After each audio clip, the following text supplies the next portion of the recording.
Barcelona's Gothic quarter had always felt like our secret heartbeat, a labyrinth of shadowed arches and hidden patios where we'd stolen kisses during those early, feverish months of our courtship.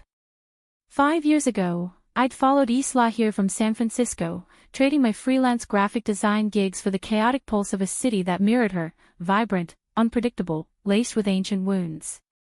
She was a rising star at the newsroom, a foreign correspondent with a voice that could cut through the fog of international diplomacy like a Catalan knife. Ivy Ramirez, was the quiet anchor, sketching layouts for her stories in our cramped apartment overlooking the Ramblas, content to be the one who smoothed the edges of her ambition. But Elena had always been the shadow in our frame.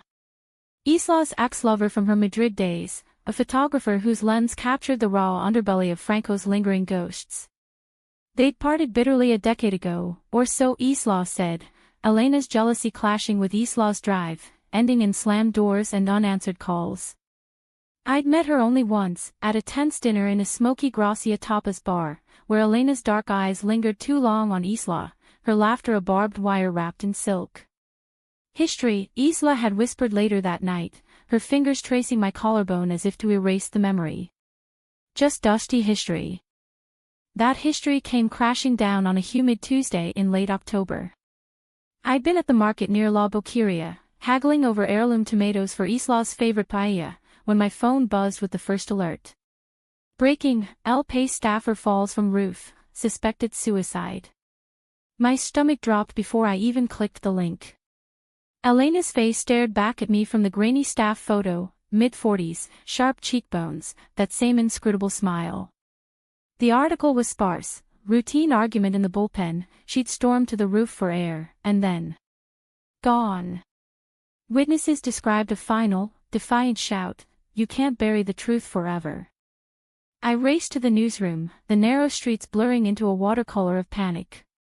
Sirens wailed like mourners at a flamenco funeral, and by the time I shoved through the cordon tape, Isla was there, huddled on the curb in her wool coat, rain matting her chestnut waves to her forehead. Her face was a mask of porcelain shock, eyes hollowed by something deeper than grief. "Ivy," she rasped as I knelt beside her, my arms wrapping around her trembling frame. It was Elena. She left this for me. In her fist was a sodden envelope, the ink bleeding like accusations. I didn't press her then, paramedics were swarming, detectives murmuring about notes and motives. But as they loaded Elena's covered form into the van, Isla's whisper cut through the chaos, she said we'd pay for what we did. We? The word lodged in my throat like a fishbone. That night, our apartment felt like a crime scene, the air thick with unspoken indictments. Isla paced the living room, the floorboards creaking under her bare feet, while I brewed chamomile tea that neither of us touched. She'd been unstable for months, Isla finally said, sinking onto the worn velvet sofa we'd shipped from California. Harassing the editors, digging into old stories. I thought it was just her way of coping with the layoffs. I nodded, though doubt gnawed at me. Elena's fall wasn't random, it was theatrical, a headline in human form. And Isla's guilt. It radiated from her like heat from a dying ember. We made love that night, or tried to, our bodies moving in mechanical rhythm, seeking solace in familiarity. But her mind was elsewhere, lost in the what-ifs of a rooftop I'd never climbed. The days blurred into a gray haze of inquiries and condolences. The police called it suicide, citing Elena's history of depression and a half-empty pill bottle in her desk.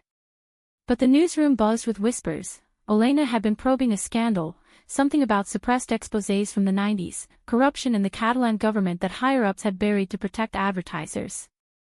Isla, as the lead on foreign affairs, had been her reluctant sounding board. She wanted me to run it, Isla confessed over dinner at our favorite spot in the Bourne district, her fork pushing paella around her plate. I told her no. It could have ended my career. And ours, I added softly, reaching for her hand. She pulled away, her gaze drifting to the rain-streaked window where shadows danced like eavesdroppers. That was the first crack, invisible but seismic. A week later, the letter arrived, not the sodden one from the scene, but a sealed package forwarded from Elena's flat. Isla tore it open in the kitchen, her face draining of color as she scanned the pages. I caught glimpses, grainy photos of us at protests, annotations in Elena's slashing script. "What is this?" I demanded, my voice sharper than intended. "Nothing," she lied, stuffing it back into the envelope. But her eyes, of those hazel depths I'd drowned in 1,000 times, betrayed her. They flickered with the weight of secrets, the kind that fester like untreated wounds. I let it go, for her sake. We attended the memorial in a drafty chapel near the Sagrada Familia, where Elena's colleagues eulogized her as a fierce artist lost to the grind. Isla spoke briefly, her voice steady but her hands clasped white-knuckled behind the podium. "Elena saw the world in frames we couldn't," she said, and the room nodded, oblivious to the subtext slicing through me. Afterward, at the reception in a dimly lit bar off Passeig de Gracia, an old colleague cornered us, Javier, a grizzled editor with a mustache like a broom bristle. "She was onto something big, Isla. That piece on the bribes. You shut it down."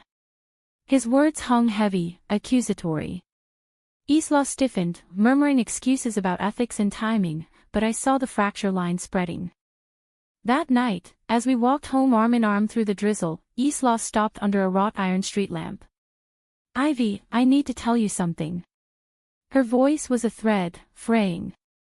"Before Elena, there was more to us. To her and me." My heart stuttered, but I forced a smile. "I know. You loved her once." "No," she said, turning to face me, raindrops catching in her lashes like tears. "We never stopped." "Not really." The confession landed like a stone in still water, ripples distorting everything. We made it home in silence, the city's hum mocking our fracture. In bed, she curled away from me, her back a wall I couldn't scale. Sleep evaded me, my mind replaying Elena's fall, the scarf, the shout, the thud. Was it despair, or a final act of vengeance? By morning, the air between us was brittle as autumn leaves. Isla left for the newsroom early, kissing my forehead with lips that felt like goodbye. I wandered the apartment, tracing the photos on our mantel, us at the beach in Costa Brava, laughing with wine-flecked lips, us under the Eiffel Tower on our honeymoon detour, us, always us. But now, Elena's ghost hovered in every frame, her fall a catalyst for truths we'd both ignored. I found the letter hidden in Isla's briefcase that afternoon, while she was out interviewing sources. Pages of Elena's handwriting, raw and unfiltered, accusations of plagiarism, of Isla stealing her scoops and claiming them as her own back in Madrid. "You built your empire on my bones," one line seared. And then, the gut punch, "Ivy deserves to know how you left me to drown so you could swim to her shore." Betrayal bloomed in my chest, hot and choking. Not just Isla's past, but her present complicity, the way she'd silenced Elena to protect our life. I confronted her that evening, the letter trembling in my hand as she walked through the door. "Is this true?" My voice cracked, the words tasting like ash. She didn't deny it. Instead, she sank to the floor, head in hands. "I was young, Ivy. Scared. I thought it was over." "But it wasn't," I whispered, kneeling beside her. "She jumped because of you. Because of us." "No." Isla's eyes met mine, fierce through the tears. "She jumped because she couldn't let go. And now, neither can I." The room spun, Barcelona's distant bells tolling like a requiem. In that moment, I saw our marriage not as a sanctuary, but a scaffold, beautiful, precarious, built on sands of omission. We didn't speak of the letter again, not directly. It became the elephant in our sun-drenched apartment, its trunk curling around every conversation, every shared glance. Isla threw herself into work with a vengeance, pulling all-nighters at the newsroom, chasing leads on a trade summit that might redeem her tarnished halo. I, meanwhile, retreated into my sketches, abstract swirls of rooftops and scarves, therapy on paper that bled onto the canvas like accusations. Barcelona, with its eternal summer simmer even in fall, conspired against us. The city pulsed with life, street performers juggling fire and placa rail, the scent of churros wafting from hidden doorways, lovers entwined on benches along the Ciutadella Park. It was a place for beginnings, not endings, yet here we were, fraying at the seams. Friends noticed, our circle of expat journalists and artists, the ones who toasted our wedding under a canopy of jacaranda blooms. "You two okay?" Maria, a fiery poet from Bilbao, asked over sangria at a terrace cafe. Isla forced a laugh, squeezing my knee under the table. "Just the usual chaos." But chaos has a way of crystallizing. 2 weeks after the fall, Javier called Isla into a closed-door meeting. I was there when she returned, her face ashen, clutching a USB drive like a talisman. "They found Elena's files," she said, collapsing onto the sofa. "Backups on a cloud server. She's got proof, the bribes, the cover-up. And my name's all over it, as the one who spiked the story." My pulse thrummed. "What does that mean?" "It means," Isla said, her voice a hollow echo, "that if this leaks, I'm done. We're done. We." Again, that insidious pronoun, binding me to her sins. I wanted to rage, to demand why she dragged me into this vortex, but instead I held her as she wept, great, gulping sobs that shook the foundations of our life. "I did it for us, Ivy. To keep this.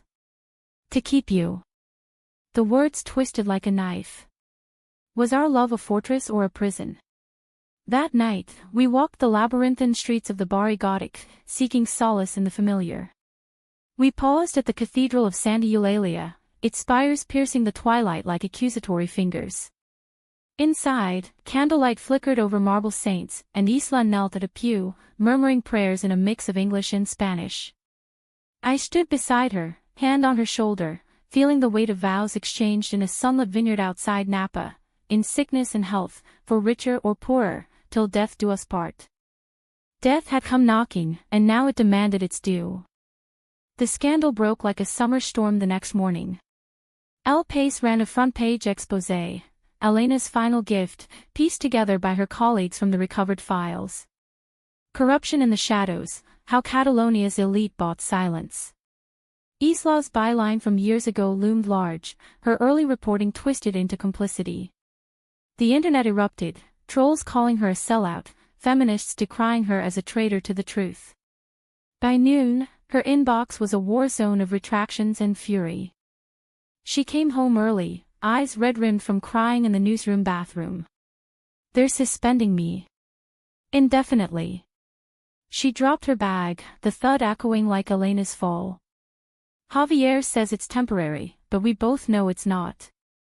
I pulled her into the kitchen, pouring glasses of Rioja from the bottle we'd saved for anniversaries. "We'll fight it," I said, clinking my glass to hers. "Lawyers, PR, whatever it takes."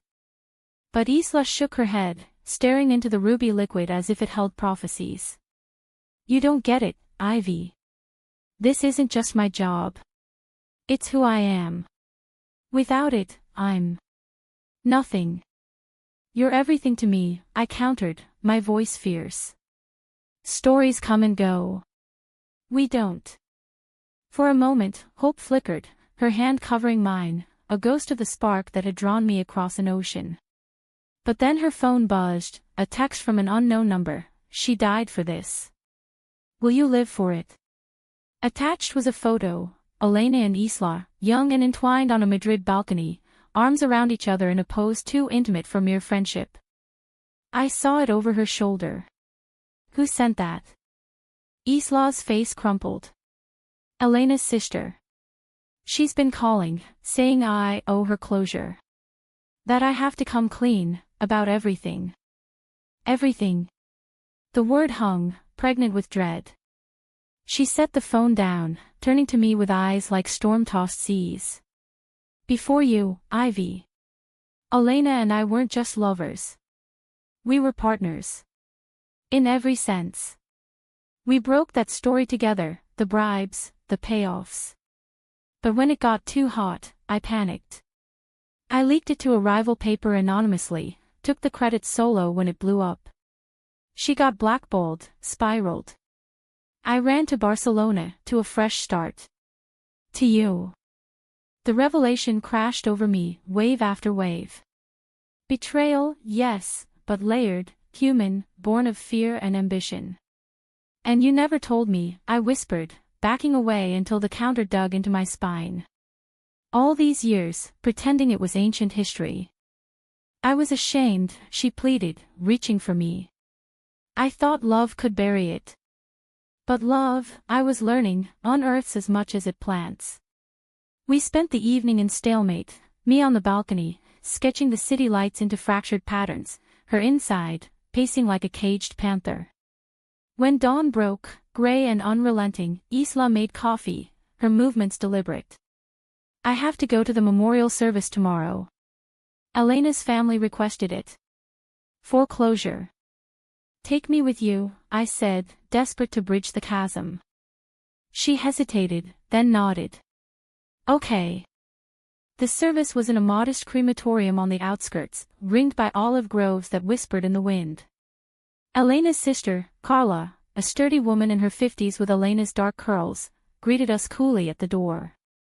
Thank you for coming, she said to Isla, her tone laced with acid. Though it's a bit late for apologies. Inside, the room was sparse, a simple urn on a pedestal, photos of Elena's life projected on a screen, her laughing at protests, lens to her eye in war zones, arm in arm with Isla in faded Polaroids. As the mourners filed in, Carla pulled Isla aside, their voices low but heated. I lingered near the back, heart pounding, until snippets carried, You promised you'd protect her. Now she's ash because of your ambition. Isla's face when she returned was a ruin, eyes swollen, lips bitten raw. We drove home in silence, the radio droning folk tunes that mocked our grief. At a red light near the port, she turned to me. Carla wants me to write the truth. A full confession, publish wherever it'll stick. To honor Elena. And you? I asked, gripping the wheel tighter. I have to. For her. For us. Us. Always us, tethering me to her drowning ship. That night, as thunder rumbled over the Calcerola hills, we lay awake, the space between us vast as the Atlantic I'd crossed for her. Ivy, she murmured into the dark, do you still love me? The question hung, a lifeline or a noose. I love the woman I thought you were, I replied, honest to the bone. Her silence was answer enough. By morning, the divorce papers sat on the kitchen table, downloaded and printed in haste. I can't drag you down with me, she said, her signature already scrawled in looping script. You deserve better. I stared at the ink, black as Elena's final descent. This isn't mercy, Isla. It's escape. Tears welled, but she held firm. Maybe. But it's the only truth I can give you now. The city outside our window bustled on, vendors hawking chestnuts, tourists snapping selfies at gaudy whimsies, indifferent to our implosion. As I signed, my hand shook, sealing not just a marriage's end, but a dream's burial. The weeks that followed were a slow hemorrhage, Barcelona's golden light mocking the shadows encroaching on our lives. Isla moved out to a sublet in Izample, a sleek modernist flat that echoed with emptiness, while I stayed in our apartment, surrounded by ghosts. The walls held echoes of laughter, of late-night debates over Merlot and manuscripts, now they whispered indictments. I threw myself into freelance work, book covers for indie presses, murals for hipster cafes in El Raval, anything to drown the silence. But at night, sleep brought dreams of rooftops, Elena's scarf unfurling like a flag of surrender, Isla's hand slipping from mine into the void. She published the confession in an indie outlet, a raw, unfiltered piece titled The Story I Killed, A Love and a Lie. It went viral overnight, retweets cascading like dominoes, op-eds hailing it as journalistic redemption. In Bearing Her Soul, one critic wrote, Isla Vargas reclaims the truth Elena Ruiz died for. Interviews followed, podcasts from Madrid, TV spots on Catalan news where Isla's voice trembled but held, her hazel eyes steady on the camera. I betrayed the woman I loved, she said on one, the words slicing through the ether to my heart. And in doing so, I betrayed myself. I watched from afar, a masochist tuning in at 2 a.m., the glow of the screen illuminating my solitary bed. Part of me cheered her, the fierce, flawed woman who'd captivated me with her fire. Another part seethed, where was that honesty for us? Our divorce was amicable on paper, shared assets split 50-50, no alimony squabbles, but in the marrow, it festered. Lawyers mediated over coffee in neutral cafes, their notepads filling with logistics while Isla and I avoided eye contact, the air thick with unsaid sorries. Carla reached out to me one crisp November afternoon, as I sketched in a park near the Arc de Triomphe. Her call came from a number stamped with Madrid's prefix. IV. It's Elena's sister. Can we meet? We did, at a quiet tea house in the Sarria district, where plane trees shed copper leaves like confetti for the damned. Carla was unadorned, jeans and a wool sweater, her curls pinned back severely, a stark contrast to Elena's bohemian flair. Over steaming mugs of Assam, she slid a photo across the table, Elena and Isla, mid-20s, grinning atop a Segovia aqueduct, wind tousling their hair. She kept this by her bed, Carla said. Even after. I traced the edges, the joy frozen in time. Why show me? Because you loved her too, the Isla after. The one who tried to be better. Her eyes, so like her sister's, softened. Elena forgave her, in the end. In her letter to me, she wrote, "Tell Ivy not to hate her. Hate's too heavy a load for love survivors." The words undid me, tears spilling hot onto the tablecloth. Carla waited, patient as a confessor, until I could speak. I don't hate her. I just miss us. She nodded, squeezing my hand. Then tell her that. Elena jumped not just for the story, but for release. Don't let her death chain you both. I left the tea house with the photo tucked in my pocket, Barcelona's streets alive with pre-Christmas bustle, strings of lights twinkling early, vendors piping hot calçots. The city, ever resilient, urged me forward. That evening, I texted Isla, coffee. Neutral ground. No lawyers. We met at a hole-in-the-wall in Gracia, the kind with mismatched chairs and poetry scrawled on napkins. She arrived flushed from the chill, her coat dusted with the first flakes of what promised a rare snow. Ivy, she breathed, as if my name were a prayer. We ordered, café con leche for her, cortadou for me, and dove in, words tumbling like long-withheld rain. I showed her the photo, she traced Elena's face with a finger that trembled. I dream of her fall, she confessed. Not the end, but the leap, the moment she chose freedom over chains. And me? I asked, voice small. Am I another chain? She reached across, her palm warm on mine. You were my anchor. Still are.